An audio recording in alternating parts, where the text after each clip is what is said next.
Hey guys, and welcome back to my top 8 of 2018 series. So today we're talking about most disappointing reads.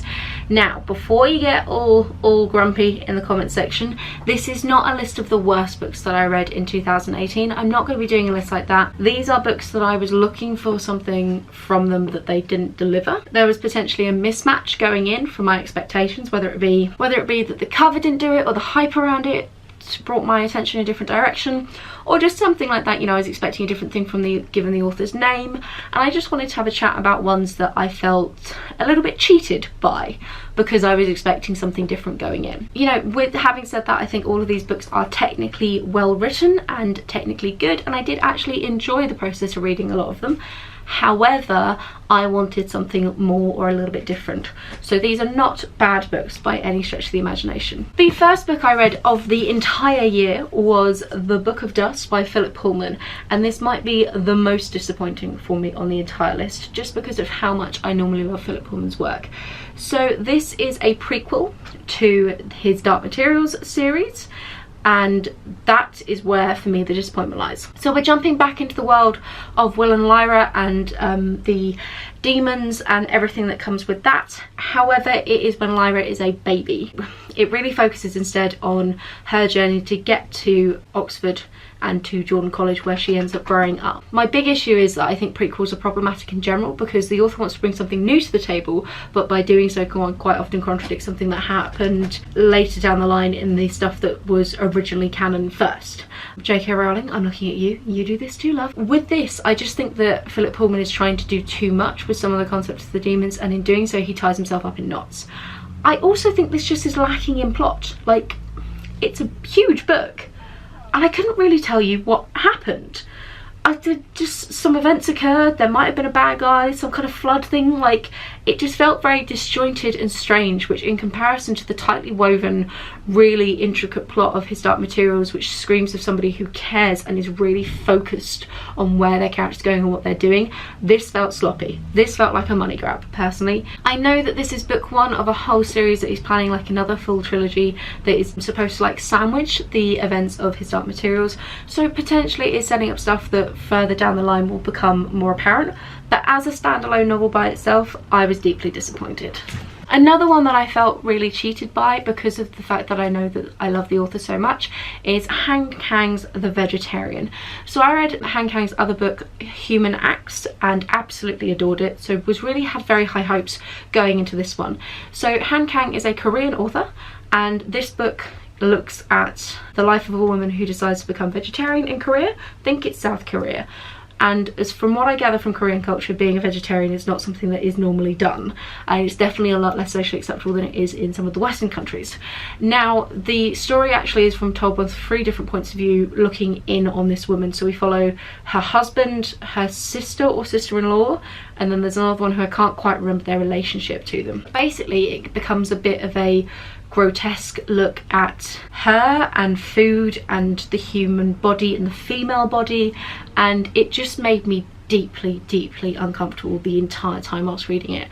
There are very few books out there that I actively wish I could go back in time and not read, and this is one of them because I just felt icky after reading it. Does that make sense? Like, I felt weird in my own skin. Massive trigger warnings on this one if you do have any even slight hang-ups about your body at all, and just like don't go anywhere near it. It was technically well written, and I know that this is one that really is quite divisive, and it's supposed to be a bit of an allegory, I think, for something to do with Korea, but honestly, love, I didn't get it. Another one that kind of made my skin crawl and I wish I could go back in time and not read is Family Life. It tells the story of a family who immigrate from India to America, and that's what I thought I was getting. I thought I was getting an interesting look at the cultural distinct and the process of immigrating and how that plays out and the family dynamics of that, and boy was I wrong. Within about the first 3 chapters, the eldest son of the family has a terrible accident and ends up in a vegetative state, and then from that point on the book is focused on his family being his carer,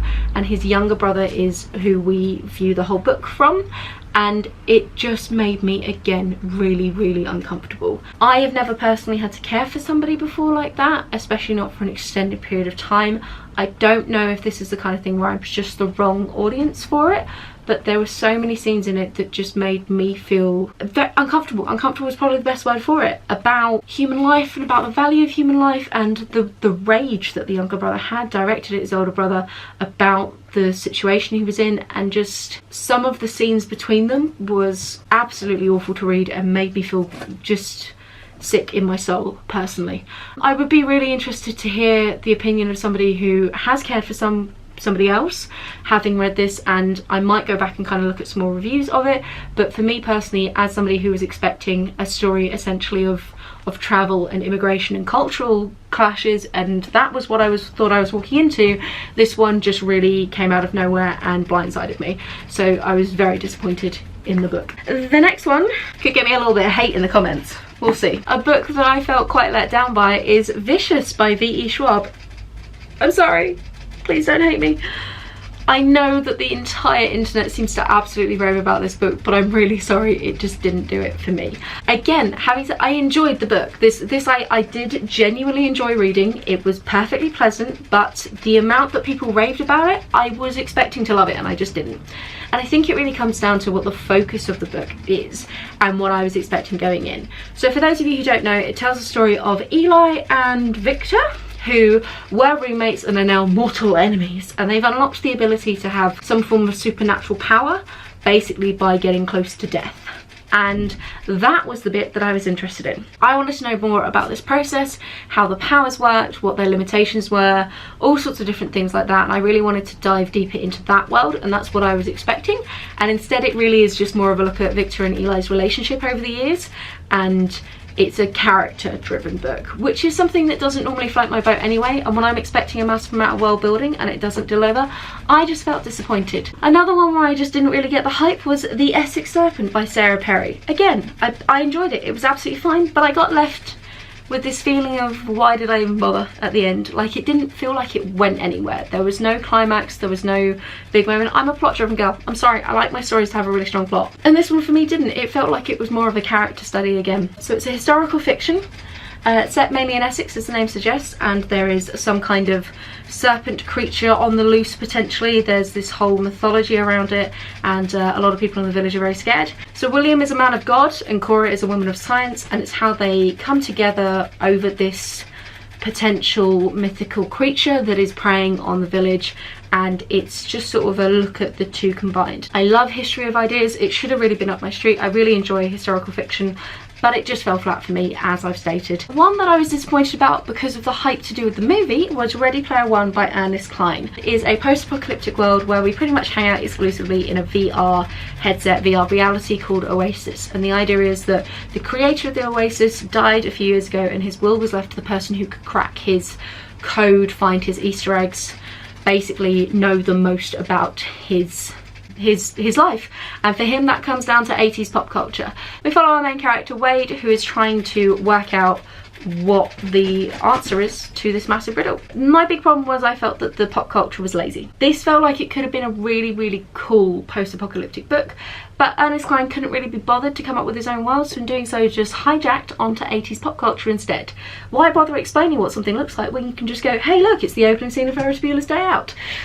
I just didn't enjoy it, and it's a real shame because it should tick all my boxes. I love post-apocalyptic fiction, I think it's really good fun, I love the idea of tech and getting into that. I thought that could be really cool, and instead I was just left feeling a little bit whack. Another book that left me feeling a little bit meh, which is apparently a technical term now, is Sand by Hugh Howey. So I've read the Silo trilogy this year, which is Wool, Dust and Shift. There you go, they're just there, these ones, and really enjoyed them. So was super excited to see that he had a new series coming out which started with Sand. The man likes his one-word titles apparently. So this is set in a post-apocalyptic future where water is really scarce, and basically there's a constant sandstorm going on and people just live in deserts, and that's pretty much all you get. There's some vague plot that I can't even really remember now, to do with you can cross the sand desert and there might be an oasis, or it might be a bad guy kidnapping and enslaving people. I'm not really too sure. People sand dive in this world, and this is what I mean, it just felt muddled. Like, I only read this a few months back and I should be able to tell you loads of detail about it, because I can run through loads of information about the Silo series. Like, I totally got that one and I knew what had happened in the post-apocalyptic world and I was really keen on it and it all made sense. And Sand just felt lazy. There just wasn't enough information about why they were there or how any of the tech worked or what was the big problem, and I just felt like it was trying to cash in on the success of Silo but without the ideas to back it up. And then the final book that I have that really disappointed me is actually a non-fiction book, which I didn't even finish. I finished all the other ones, did not finish this one, and that is 100 Nasty Women Through History by Hannah Jewell.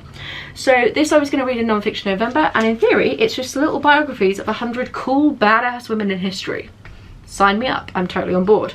Oh no, wait, the woman can't write. If I tell you that she was one of the senior editors for BuzzFeed, you probably get an idea of what her style is like.